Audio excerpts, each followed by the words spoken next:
It was a busy morning at the hospital. The waiting rooms were full of patients. Around 8 a.m., an elderly man entered the waiting room. He must have been around 80 years old, but he looked good.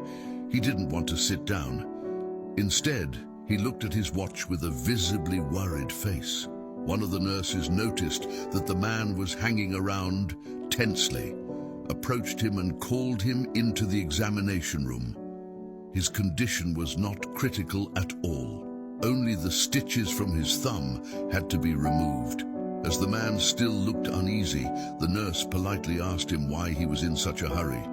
"I have to get to the sanatorium by 9:10. My wife and I always have breakfast together," replied the man. "Is it a big deal if you're a little late getting there?" asked the nurse. The man replied, "My wife has Alzheimer's disease. She hasn't recognized me in 3 years." The nurse looked at the man in amazement. "She doesn't know who you are, yet you go to her sanatorium every morning to have breakfast with her." The man smiled and said, "She doesn't know who I am, but I know who she is." Moral: true love knows no past tense. Every day we post interesting and instructive stories. Follow us to keep track of our account.